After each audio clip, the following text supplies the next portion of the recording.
नाजरीन ग्राम अस्सलाम वालेकुम। मेरा ताल्लुक खैबर पख्तूनख्वा के शहर गोरा से है। जब मैं जवान थी मैंने किसी और के निकाह में होने के बावजूद एक गैर महरम मर्द के साथ नाजायज ताल्लुकात इस्तवार कर रखे थे। बहुत अरसे तक मेरे उस गुनाह कबीरा पर पर्दा डाला रहा, मगर एक दिन मेरी देवरानी ने मुझे किसी गैर मर्द के साथ हालत गैर में देख लिया।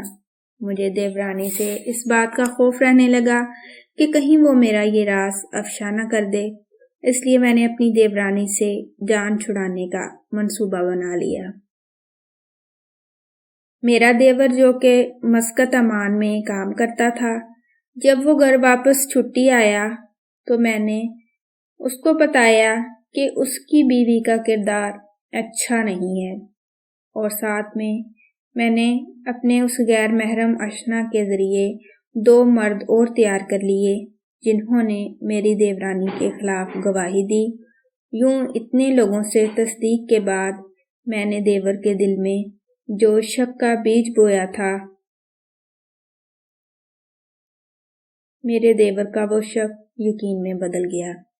उसने अपनी बीवी को पीटना शुरू कर दिया, यहाँ तक कि उसकी बीवी ने कसम दी, मगर उसने यकीन ना किया। जब वो मार मार कर थक गया तो उसने लोहे की छुरी गर्म करके बीवी का जिस्म जलाना शुरू कर दिया। वो छुरी को आग पर रखता और तब तक छुरी को आग से दहकाता रहता जब तक छुरी का रंग लाल अंगारे जैसे ना हो जाता।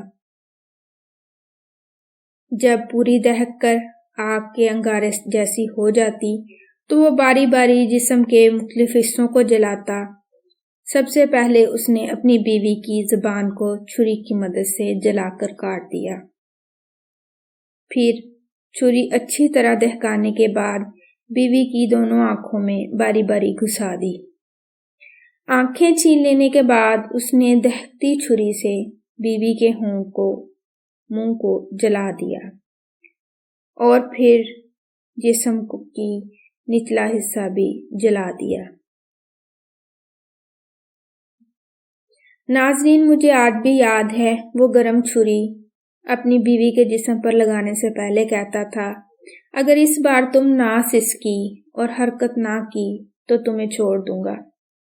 मगर वो बेचारी जितना भी सब्र करती उसकी सिसकी निकल जाती और खुद को बचाने की कोशिश में बेचारी हिल जाती। तो मेरा देवर दोबारा छुरी दहकाकर उसे जलाने लगता, यहाँ तक कि मेरी देवरानी की दर्द की शिद्दत से बेहोश हो गई। उसके बाद मेरे देवर ने छुरी दहकाकर ऐन उसके दिल के मुकाम पर पैवस्त कर दी। यूं मेरी देवरानी हालते बेहोशी में ही मौत की आगोश में पहुंच गई और मेरा देवर गिरफ्तार होकर जेल चला गया।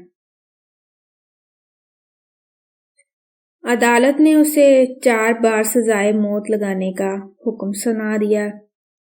मेरा राज अफशा ना हुआ। यहाँ तक कि वक्त गुजरता गया, मेरा बेटा जवान हो गया। मैंने उसकी शादी कर दी, मेरे शोहर का इंतकाल हो गया, मगर मेरा मकाफात अमल शुरू हो गया। आज मेरी बहू मुझ पर तरह तरह के इल्जाम लगाती है और मुझ पर खुद तशद्दुद करने के बाद मेरे बेटे से शिकायत करती है और मुझे पिटवाती है। मैं कस्में उठाती हूँ, मगर मेरा बेटा फिर भी मेरा यकीन नहीं करता, जबकि मेरी बहू की जुबान से निकलने वाला हर लफ्ज मेरे बेटे के लिए काबिले यकीन है। कुछ दिन पहले मेरा दूध पीने का दिल था। घर में दूध मौजूद था।